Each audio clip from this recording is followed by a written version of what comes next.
Good morning दोस्तों, स्वागत करता हूं current GK with revision. My self Rakesh Kumar. सबसे पहले अपने बात करते हैं कल के वीडियो के जो क्वेश्चंस हैं उनके रिवीजन की। फर्स्ट क्वेश्चन है, किस बैंक ने स्टार्टअप के लिए आई स्टार्टअप 2.0 देश का सबसे बड़ा व्यापक कार्यक्रम लॉन्च किया है? ये आईसीआईसीआई बैंक के द्वारा लॉन्च किया गया है। Climate smart cities assessment framework किसके द्वारा शुरू किया गया? इसका राइट आंसर होगा हरदीप सिंह पुरी जी के द्वारा।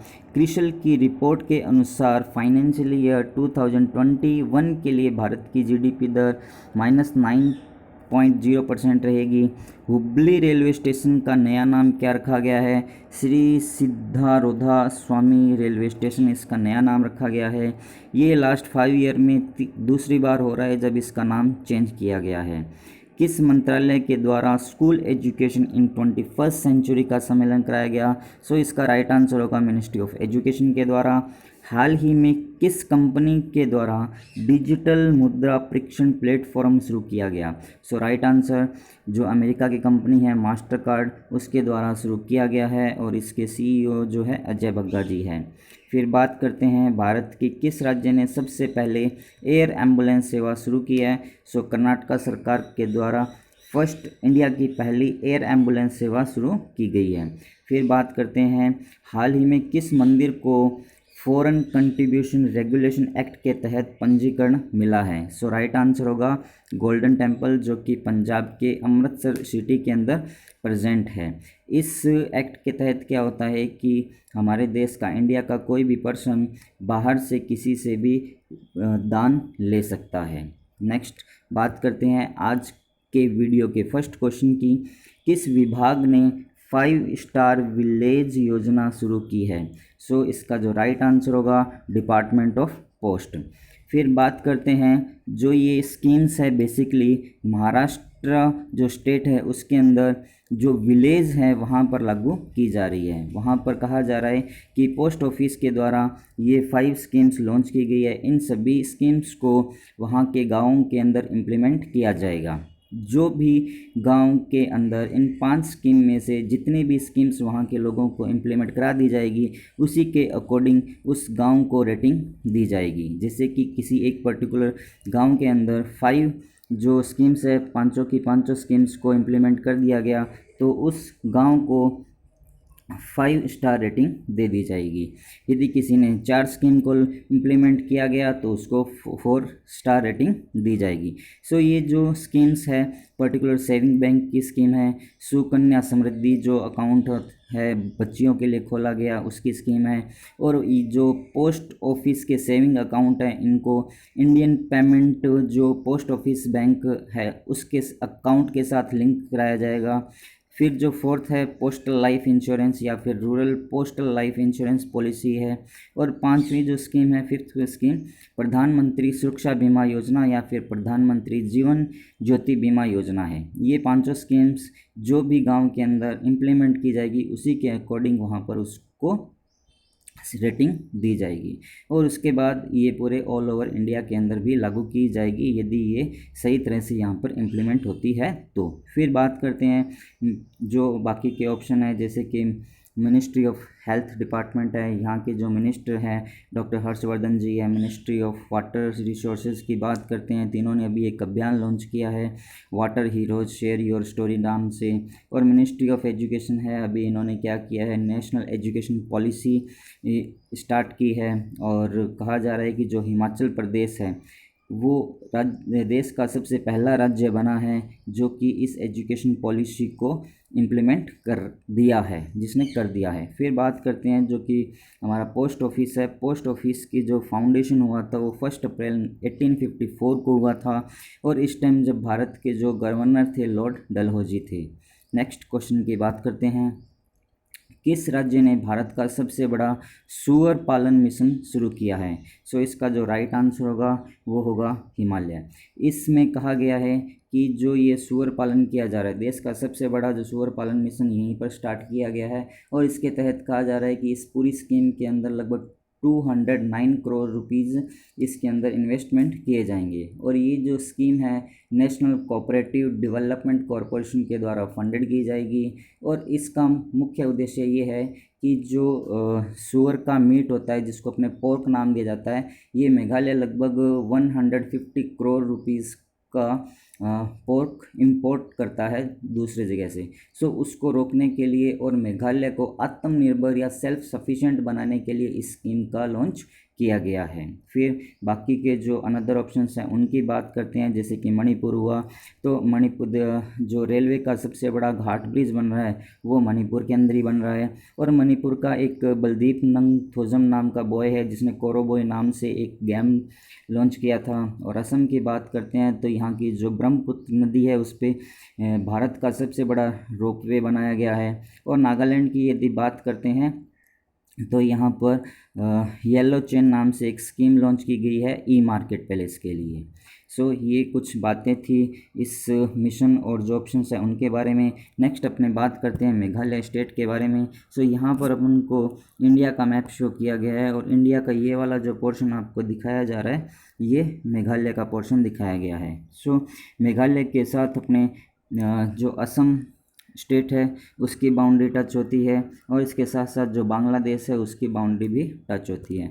फिर बात करते हैं अपने मेघालय स्टेट के बारे में। सो यहाँ की जो कैपिटल है शिलोंग है। गवर्नर यहाँ के अभी हाल ही में बने हैं सत्यपाल मलिक और चीफ मिनिस्टर यहाँ के कॉनरेड संगमा है। इस स्टेट का जो फॉर्मेशन हुआ 21 जन 1972 को हुआ था। और यहाँ की जो सबसे बड़ी पीक हाईएस्ट पीक है शिलोंग पीक उसको कहा जाता है। और नेशनल पार्क जो है नोकेरेक नेशनल पार्क, पक्करम नेशनल पार्क यहाँ पर प्रेजेंट है। यदि विधानसभा की बात करें सीटों की तो 60 सीट्स है और लोकसभा की 2 और राज्यसभा की 1 सीट प्रेजेंट है।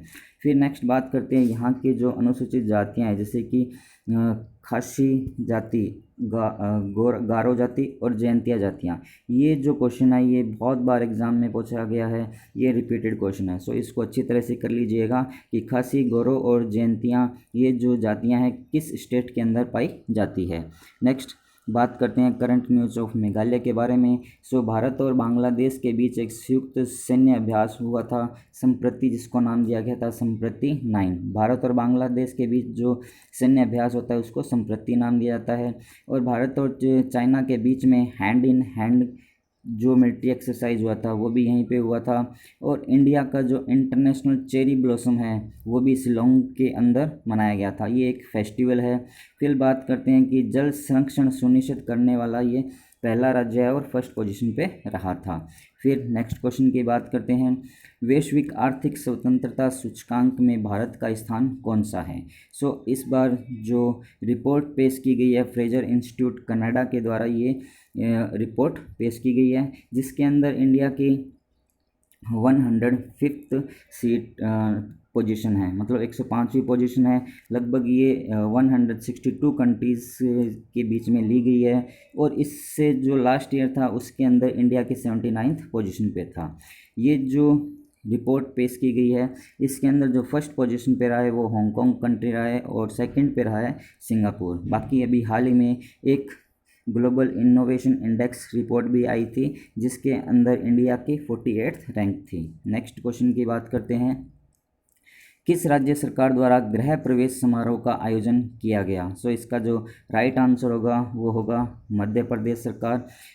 ये जो गृह प्रवेश समारोह है ये बेसिकली जो प्रधानमंत्री आवास योजना है जो कि 2015 के अंदर लॉन्च हुई थी, उसके तहत जो भी मकान बनाए जा रहे हैं उन मकानों को बनाने के लिए यहाँ की जो जनता है उनको 1.5 लाख रुपए तक का पैसा दिया गया है। सो इसी से रिलेटेड ये स्कीम है और कहा गया है कि इंडिया के अंदर 2022 तक लगभग 2 मिलियंस जो घर है वो बनाए जाएंगे। फिर बाकी के जो ऑप्शन है यदि उनकी बात करते हैं, जैसे कि हिमाचल प्रदेश है तो हिमाचल प्रदेश हमारे देश का पहला ऐसा राज्य बना है जिसने NEP लागू किया है। उत्तर प्रदेश की बात करते हैं तो यहाँ पर भी हरसिमरत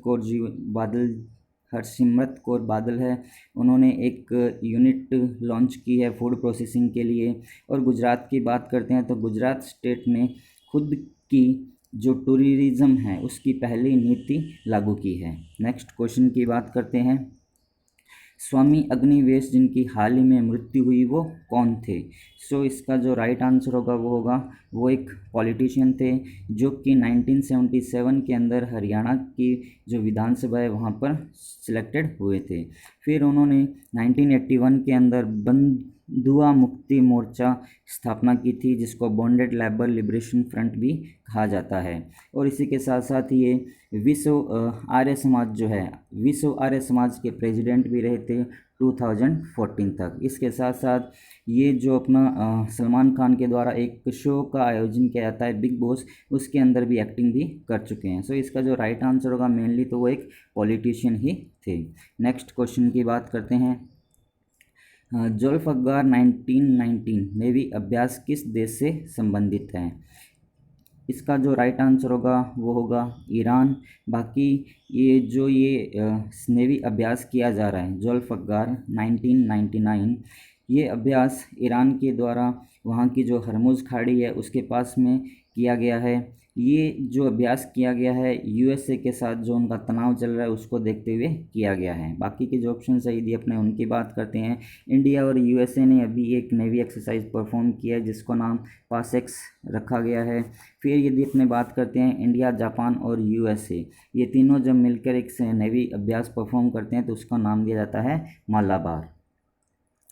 ये जो ऑपरेशन परफॉर्म किया गया है ये यहाँ के एडमायरल है हबीबुल्ला सयारी, उनकी देखरेख में परफॉर्म किया गया है। अभी यूएसए ने यहाँ के जो आर्मी चीफ थे कासिम सुलेमानी, उनकी हत्या भी कर दी थी। नेक्स्ट क्वेश्चन की बात करते हैं।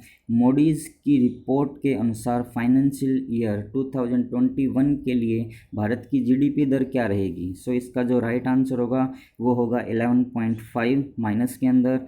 बाकी के जो ऑप्शन है यदि उनकी बात करते हैं, जैसे कि अभी अप्रैल से जून तक की जो जीडीपी आई थी वो इंडिया के इतिहास की पहली रही है जिसमें -23.9% रही थी।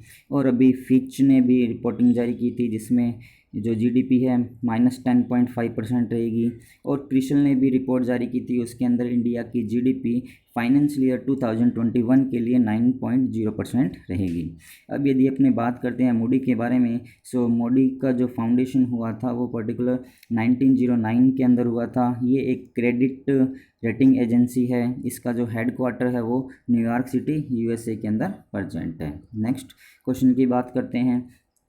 बच्चों के अधिकार अभियान के लिए सेलिब्रिटी एडवोकेट के रूप में किसे नियुक्त किया गया है? सो इसका जो राइट आंसर होगा वो होगा आयुष्मान खुराना। बाकी के जो ऑप्शन है यदि उनकी बात करते हैं, जैसे दिया मिर्ज़ा है, ये यूएनईपी की गुडविल एम्बेसडर है इंडिया के लिए। और प्रियंका चोपड़ा जो है यूनिसेफ की ग्लोबल गुडविल एम्बेसडर है। बाकी अर्चना सोरेन की बात करते हैं तो ये उड़ीसा की रहने वाली है और यूएनईपी के द्वारा इनको यूथ एडवाइजरी ग्रुप के अंदर शामिल किया गया है। फिर जो ये बच्चों का अधिकार अभियान है ये फॉर एवरी चाइल्ड के लिए इसका नाम दिया गया है। और फिर अपने बात करते हैं यूनिसेफ की। यूनिसेफ जो इसका फाउंडेशन हुआ था 11 दिसंबर 1946 को हुआ था और इसके जो एग्जीक्यूटिव डायरेक्टर है उनका नाम है हेनरिटा फोर। बाकी बात करते हैं नेक्स्ट। यदि आप लोगों को वीडियो पसंद आया हो तो इसे लाइक कीजिएगा एंड शेयर कीजिएगा। जो भी पर्सन इस चैनल को फर्स्ट टाइम देख रहा है करंट जीके विद रिवीजन को सब्सक्राइब कीजिए और पास में जो बेल आइकन दिया उसको भी प्रेस कीजिए। Thanks for watching. Thank you so much.